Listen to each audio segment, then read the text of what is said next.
Coucou tout le monde, donc je vous retrouve aujourd'hui pour une nouvelle vidéo et aujourd'hui on va parler idoles. Alors je vous ai déjà parlé de mes idoles dans plusieurs de mes vidéos, notamment un texte oral consacré à eux que je vous mettrai en barre d'infos, n'hésitez pas à aller le voir si ça vous intéresse. Mais aujourd'hui je vous retrouve pour une vidéo à ce sujet mais plus blabla, genre on parle ensemble. Je suis habillée pareil que dans la vidéo précédente sur le sommeil, à savoir ma grosse doudoune d'amour.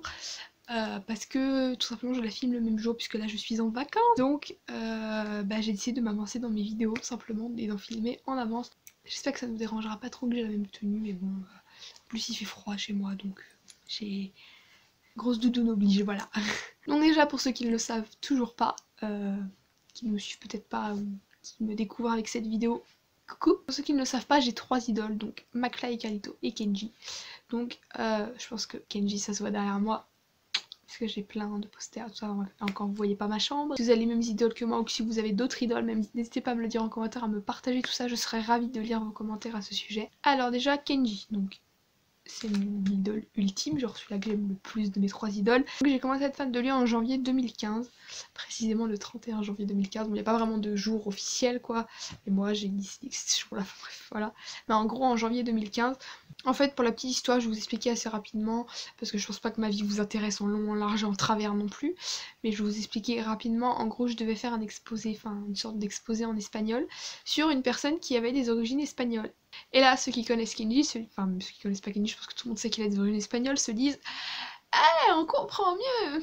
Je le connaissais de nom, parce que je connaissais Color Rectano comme tout le monde, puisqu'à ce moment-là, c'était un gros succès. On l'entendait absolument partout, enfin maintenant c'est encore un gros succès, mais je veux dire, on l'entend moins parce qu'elle est plus ancienne qu'à l'époque on l'entendait partout, mais vraiment partout, et c'était au moment où il venait de sortir Andalouse, qu'on entendait partout aussi, mais quand même moins. Et donc Andalouse, je la kiffais cette chanson, enfin je la kiffe toujours, mais c'était toute ma vie, je l'écoutais tout le temps, elle m'ambiançait grave. Mais Kenji pas plus que ça quoi, je m'en fichais un peu, genre j'aimais juste la chanson, mais lui, je m'en foutais quoi. En gros c'était ça. Je cherchais des gens avec des origines espagnoles du coup pour faire mon exposé, j'étais partie sur le joueur de foot, ça avait rien à voir. Et ma maman m'a dit, parce qu'elle allumait bien, pourquoi tu ferais pas un exposé sur Kenji? Et là je me suis dit ouais c'est un chanteur et tout, pourquoi pas? Du coup, j'ai commencé à faire des recherches sur lui, sur sa vie, sur son enfance, sa famille, enfin des recherches quoi, tout ce qu'on peut mettre dans un exposé, sa carrière, tout ça. Et je suis clairement tombée amoureuse de lui, voilà. Je suis clairement tombée en amour pour ce garçon. Voilà, j'ai commencé à télécharger des photos. Beaucoup de photos. Et encore, c'est rien par rapport à maintenant, mais beaucoup de photos. À écouter ses chansons en boucle. Et encore à l'époque, il n'y en avait pas beaucoup. À partir de ce moment-là que je suis devenue fan de lui, j'ai commencé à acheter des magazines, j'ai commencé à aller regarder à la télé, j'ai commencé à suivre ses réseaux sociaux, à télécharger des photos de lui du coup, encore plus, voilà. À l'aimer plus que tout au monde, à vouloir le voir même. Et ce jour est arrivé puisque je crois que je vous en ai parlé aussi une fois dans une de mes vidéos, je sais plus laquelle. J'ai eu la chance de le voir donc le 12 mars 2016. C'était clairement le plus beau jour de toute ma vie, tout simplement. Donc j'ai pu le voir en concert, malheureusement j'ai pas pu avoir de photos, j'ai pas pu l'approcher on va dire de près quoi. Mais j'ai quand même pu le voir en concert, j'étais relativement proche de la scène, donc bon, je m'estime quand même très heureuse et je me dis qu'il y a beaucoup de fans qui rêveraient de ça, parce qu'il y a beaucoup de fans qui malheureusement n'ont pas la chance de voir leur idole, même en concert ou en spectacle, enfin peu importe ce que fait votre idole. Et moi j'ai quand même eu cette chance là, donc je suis très heureuse. Et là il y a la 3e tournée qui démarre bientôt et j'espère avoir une place pour cette tournée. Donc maman, si tu vois cette vidéo, avoir un idole dans le fond c'est vraiment un sentiment de malade, genre on a plus que tout envie de le voir. Moi je l'ai déjà vu mais j'ai plus que tout envie de le revoir. On a envie tellement d'être proche de lui mais au quotidien, alors qu'on se que c'est pas possible malheureusement. J'ai tellement envie d'avoir une photo avec lui, de lui parler mais ne serait-ce que 2 minutes pour lui dire juste que je l'aime et que ce qu'il fait c'est génial, qu'il continue comme ça, qu'il s'arrête pas et qu'il reste lui-même et tout ça, enfin bref voilà, que je l'adore. Et c'est un sentiment tellement indescriptible, je pense qu'il y a que les fans, les fans là qui me regardent, de Kenji ou de quelqu'un d'autre, hein, pourront me comprendre je pense, parce que c'est un sentiment qui est pas forcément compris par tout le monde. Les autres gens à l'extérieur se disent, et moi j'étais pareil avant d'avoir des idoles, peuvent se dire bah c'est bizarre et tout d'aimer quelqu'un alors qu'il nous connaît pas, que nous on le connaît pas réellement non plus, puisque on voit que ce qu'il nous montre à travers les réseaux sociaux, à travers la télé, à travers ses chansons, etc. C'est vrai que voilà, on se connaît pas, mais bon, d'un côté il y a quand même cet attachement très très fort, cet amour on va dire, entre guillemets amour, très très fort qui se crée.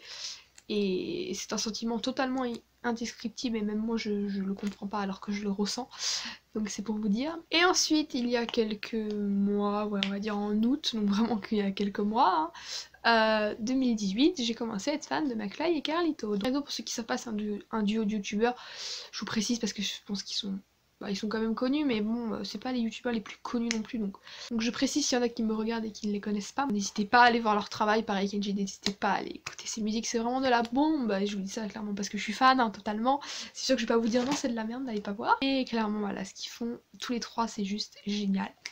Bref, je sais plus où j'en étais, voilà, je me suis encore éparpillée, ça c'est mon grand défaut, je fais que ça de toute façon, encore heureusement qu'il y a le montage, sinon vous verriez des vidéos de 3 heures, j'arrive pas à m'arrêter de parler, ce n'est pas possible. Pour ceux qui connaissent, ils sont quand même sur YouTube depuis un bon moment, puisqu'à l'époque, ils faisaient... Non, ils étaient pas sur YouTube justement, ils faisaient une émission de télé qui s'appelait Le Fat Show. Elle s'appelle toujours Le Fat Show, mais elle n'existe plus maintenant, où ils invitaient des gens, etc., ils faisaient des blagues, enfin c'était...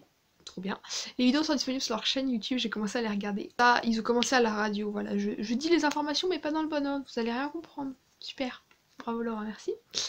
Ils ont commencé à la radio quand ils avaient 18 ans, 17-18 ans, et ensuite ils ont fait le Fat Show. Et ensuite, ils ont été sur une chaîne YouTube en collaboration avec d'autres youtubeurs que je pense vous connaissez. Et je pense qu'il y a beaucoup de gens qui les ont connus à ce moment-là, qui s'appelle Golden Moustache, donc la chaîne existe toujours, mais ils sont plus dessus. Et ensuite, ils ont ouvert leur propre chaîne à eux. J'ai découvert début d'année 2018, donc ça fait vraiment pas longtemps, genre je dirais vers mars-avril peut-être. Je les ai découverts en fait parce que dans mes suggestions, vous savez sur quand vous regardez YouTube, vous avez des suggestions sur le côté. Et sur le côté dans mes suggestions, j'avais une vidéo 2 avec Natou, parce que je regarde les vidéos de Natou quand elles sortent quoi. Je suis les vidéos de Natou on va dire. Et donc c'était on appelle des gens au hasard dans nos téléphones. Et en fait, ben, je l'ai regardé du coup parce que j'ai vu qu'il y avait Natou et que je connaissais Natou et je connaissais pas du tout McFly et Carlito, j'avais jamais vu, j'avais jamais vu, j'étais pas abonnée à leur chaîne, j'avais jamais vu aucune vidéo. Et j'ai vu la vidéo et je les ai trouvés marrants et tout et du coup je me suis abonnée à eux parce que je me suis juste dit bah si c'est des youtubeurs humour je vais bien aimer leurs vidéos quoi. J'étais pas encore vraiment fan genre comme je suis maintenant complètement gaga clairement parce que je suis complètement gaga d'eux actuellement. Mais je commençais quand même très sérieusement à développer une sorte d'addiction à leurs vidéos et à eux, tout simplement. Mais plus à leurs vidéos qu'à eux au début, c'est souvent ça en fait. Au début on est plus attaché au contenu qu'à la personne ou qu'aux personnes et après on s'attache aux personnes. Ça m'a fait pareil avec Kenji. Donc après c'est vers juillet, enfin vers début août que j'ai commencé à suivre leurs vidéos chaque dimanche quand elles sortaient et à vouloir les regarder. C'est-à-dire que... à pas les suivre genre comme ça, oh tiens une vidéo de McFly et Carlito, tiens je vais la voir. Là j'étais vraiment genre, on est dimanche, faut que je regarde la vidéo de McFly et Carlito. J'étais vraiment dans l'attente de leur vidéo. Et ensuite, ils sont partis en pause. Voilà, ils ont pris leurs vacances. On en parle de ça ou pas? Leurs vacances les plus longues de toute ma putain de vie. Voilà. Je sais pas comment je vais faire l'été prochain, ou d'ici là s'ils reprennent d'autres vacances, mais je vais mourir à chaque fois qu'ils prennent des vacances. Je sais que c'est pour eux qu'ils ont besoin, etc. Je crache pas du tout là-dessus, mais juste... je meurs à chaque fois, je meurs littéralement. Et donc quand McFly et Carlito sont partis en vacances, ça a été littéralement le mois le plus long de toute ma vie. J'ai passé, c'est très simple, hein, j'ai passé tout mon mois d'août à regarder toutes leurs vidéos, mais en boucle, en boucle, en boucle. Mais quand je vous dis en boucle, j'y passais pas toutes mes journées, mais au moins par jour, je regardais au moins 5-6 de leurs vidéos, sachant que les dernières, elles durent... Enfin, il y en a certaines qui durent presque une demi-heure, enfin même plus d'une demi-heure, certaines, il y en a qui durent ouais, une demi-heure, 35 minutes, 40 minutes ou même 20 minutes quoi. Et je les regardais en boucle, en boucle, en boucle, mais tout le temps, mais c'était une grosse addiction clairement. Et quand ils sont revenus, un dimanche matin, puisqu'ils font leur vidéo le dimanche à 10 h pour ceux qui ne le savent pas, et j'étais dans mon lit et tout, et genre, je voyais sur mon réveil 9h40, 9h50, et j'étais comme ça avec mon téléphone, j'étais là genre, j'étais en train de reboot la page, vous savez, la page YouTube. J'étais sur leur page YouTube, sur leur chaîne, et j'étais en train de reboot la page toutes les secondes pour voir s'il n'y avait pas la vidéo. Peut-être elle sortait en avance, je me suis dit peut-être elle va sortir en avance, mais non, c'est pas possible. Ils doivent sûrement la planifier, donc elle va pas sortir en avance, elle sort à l'heure, c'est tout. Et je vois McFly et Carlito sur une vidéo, et mon cœur d'un prix, il faisait poum poum poum poum poum poum, et je comprenais pas ce qui m'arrivait, genre j'étais hyper pressée et tout, mais j'étais vraiment hyper contente enfin vraiment c'était même plus être contente, j'étais heureuse comme s'ils avaient pas mis de vidéo depuis 3 ans quoi, et que j'étais fan d'eux depuis je sais pas combien de temps, que je les suivais depuis 1 mois, je les connaissais depuis peut-être 6 mois, même pas, comme si c'était extraordinaire que des youtubeurs postent une vidéo quoi, alors que c'est leur métier. Faut dire à quel point cette addiction va très loin. À ce moment-là, j'étais pas du tout active sur Twitter. Il faut savoir que Twitter, ça n'a jamais été un de mes réseaux sociaux préférés jusqu'à maintenant. Et j'ai commencé à mettre un tweet à propos d'eux, que j'étais contente qu'ils reviennent, tout ça. Et j'en ai mis un deuxième, je sais plus sur quoi. Je crois que j'ai dû dire que la vidéo était trop cool et tout, que j'avais kiffé.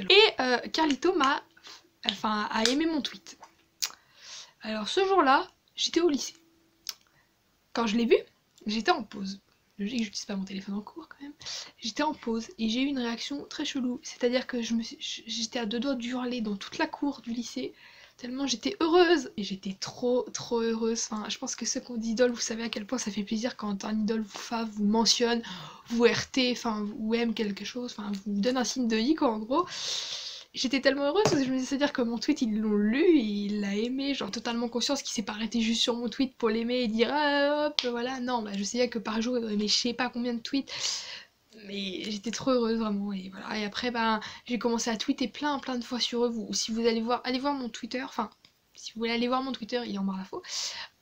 Tous mes tweets, enfin là en ce moment je me suis un peu calmée parce que comme j'étais malade ça m'a calmé un peu mine de rien, mais avant que je sois malade je faisais que des tweets à propos d'eux et j'en faisais 4 par jour au moins. Enfin, c'était vraiment, voilà, j'avais trop envie qu'ils me fassent, qu'ils me RT, qu'ils me mentionnent, qu'ils fassent quelque chose quoi. Et ça arrivait plusieurs fois, ça arrivait au moins 3-4 fois chacun. McFly il m'a RT 2 fois, j'étais trop heureuse. Donc là en ce moment il y a les dédicaces qui se font, sauf qu'elles sont toutes dans des grandes villes bien trop loin de chez moi, donc c'est mort, je pourrais pas y aller, donc je suis en PLS clairement parce que j'ai qu'une envie, c'est de les voir. En vrai, pareil comme Kenji, même si Kenji je l'ai déjà vu une fois, mais de leur dire que je les aime plus que tout et que je les aime tous les trois plus que tout le monde, et j'espère pouvoir avoir cette chance un jour de les approcher, de leur parler, de faire une photo avec eux. C'est vraiment un de mes plus grands rêves je pense, et j'espère qu'il se réalisera un jour. De vous expliquer un petit peu ce qu'on peut ressentir en tant que fan pour ceux qui n'ont pas la chance d'être fan, puisque je pense que c'est une chance, pour moi c'est une chance d'être fan, même si en soi ça se choisit pas bien sûr, mais c'est une chance énorme, et je souhaite à tout le monde d'avoir des idoles un jour pour connaître ça tout simplement. Moi je vous fais plein de gros bisous, j'espère que cette vidéo vous aura plu, il aura été le plus clair possible. Je vous invite à vous abonner, à commenter, à laisser un j'aime comme d'habitude. N'hésitez pas à me suivre sur mes réseaux sociaux qui seront en barre d'infos. D'ailleurs j'ai des comptes fans d'Instagram sur mes idoles que je mets aussi en barre d'infos justement. J'en profite pour vous en parler, petite pub. Et moi je vous fais plein de gros bisous et je vous dis à très vite pour une prochaine vidéo. Ciao.